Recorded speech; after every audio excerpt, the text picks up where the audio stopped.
Hello everyone, আজকে আমি তোমাদের সাথে একটা সিম্পল মেকআপ লুক শেয়ার করব, যেটা তোমরা চাইলে ডেলি বেসিসেও ফলো করতে পারো। তো চলো শুরু করা যাক। সবার ফার্স্টে ফেসটাকে ভালো করে ক্লিন করে নেওয়ার পর একটা টোনার বা রোজ ওয়াটার সারা মুখে অ্যাপ্লাই করে নেব। তারপর এখানে আমি ইউজ করছি অ্যালোভেরা জেল। সানস্ক্রিনটা আমি স্কিপ করছি, কারণ আমি বাইরে যেহেতু বেরোবো না, ঘরেই থাকবো। আর আমার এখানে ফেসটা কি গ্লোয়িং লাগছে অ্যালোভেরা জেলটা মাখার পর। এখানে আমি ফাউন্ডেশন ইউজ করছি ফিটমি ফাউন্ডেশন, আমার শেড নাম্বার 128। সারা মুখে ফাউন্ডেশনটা ভালো করে লাগানোর পর একটা বিউটি ব্লেন্ডার দিয়ে ভালো করে ব্লেন্ড করে নেব। এখানে কম্প্যাক্ট পাউডার হিসাবে আমি ইউজ করছি সুগার পপের কম্প্যাক্ট পাউডার। আর আমি আমার মেকআপে ব্লাশ আর কনসিলার ইউজ করি না, তোমরা যারা ইউজ করতে চাও করতেই পারো। এখানে আমি আমার আইব্রোটা সেট করে নিচ্ছি। আইব্রোটা সেট করছি সুইস বিউটির আইব্রো প্যালেট দিয়ে। আর এখানে আমি একটু নিউড শেডের উপরে একটা আই শ্যাডো ইউজ করব, একদম লাইট নিউড শেড, কারণ যেহেতু এটা একটা সিম্পল মেকআপ লুক হতে চলেছে। তো আমি এই শেডটা ইউজ করছি।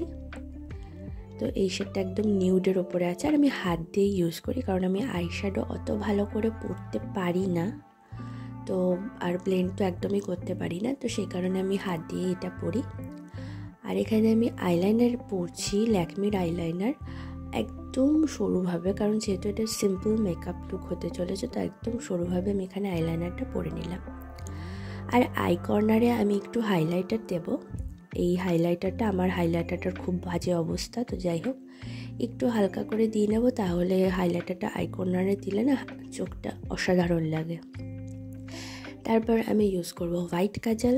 সুইস বিউটির হোয়াইট কাজলটা আমি পরে নিচ্ছি। হোয়াইট কাজল আমি সবসময় ইউজ করি, কারণ এতেও চোখটা খুব সুন্দর লাগে। হোয়াইট কাজলটা ইউজ করার পর আমি এখন ব্ল্যাক কাজল ইউজ করব আই কর্নারে, কারণ আমি সবসময় এটা পরি এইভাবে কর্নার দিয়ে।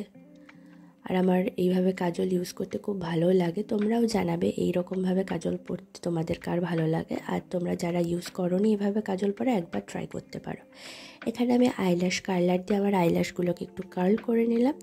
এখন আমি লাগিয়ে নেব মাস্কারা। মাস্কারার জন্য ইউজ করছি সুইস বিউটির মাস্কারা।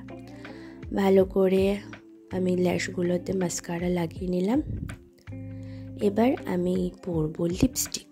লিপস্টিকের জন্য আমি দুটো শেড ইউজ করছি, একটা একটু ডার্ক আর একটা একটু লাইট। আমি সবসময় দুটো তিনটে শেড মিক্স ম্যাচ করে পরি, এতে আমার মনে হয় একটা দারুণ লিপ শেড আসে। তো আমি ডার্ক কালারের লিপস্টিকটা বর্ডারে ইউজ করছি, আর মাঝখানটাতে আমি একটু লাইট কালারের যে শেডটা আছে সেটা ইউজ করছি।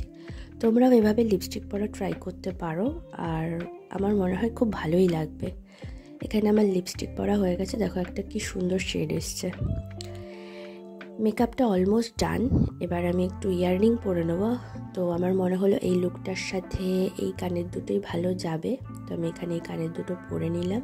ভালোই লাগছে, খুব একটা খারাপ লাগছে না। তো আর বাকি রইল হেয়ার কম করা, সেটা আমি এখানে করে নিচ্ছি। তো আমার লুকটা অলমোস্ট ডান। আর যাই হোক, আমার শরীরটা প্রচণ্ড খারাপ, সে কারণে আমার ভয়েসটা একটু অন্যরকম শুনতে পারো, তার জন্য এক্সট্রিমলি সরি। তো আমার মেকআপ লুকটা ডান। তোমরা এই মেকআপ লুকটা ট্রাই করতেই পারো, খুব সিম্পল মেকআপ লুক, দিনের বেলাতেও করতে পারো এই মেকআপ লুকটা ট্রাই, ভালোই লাগবে আশা করি। আর যে কোনো ছোটোখাটো অকেশনের জন্য আই থিঙ্ক এই সিম্পল মেকআপ লুকটা তোমাদের সবারই খুব ভালোই লাগবে। আর আমার মনে হয় সিম্পল মেকআপ লুকই সবার মুখে বেশি ভালো লাগে। তো তোমরা সবাই জানাবে কমেন্টে যে আমার এই মেকআপ লুকটা তোমাদের কেমন লাগলো। আর যদি ভালো লেগে থাকে তো প্লিজ আমার চ্যানেলটাকে সাবস্ক্রাইব করে দেবে। আর ফেসবুক থেকে যারা দেখছো তো আমার ফেসবুক পেজটাকে একটু ফলো করে দিও। তো আজকের জন্য টাটা, আবার দেখা হবে তোমাদের সাথে নেক্সট কোনো ভ্লগে। বাই।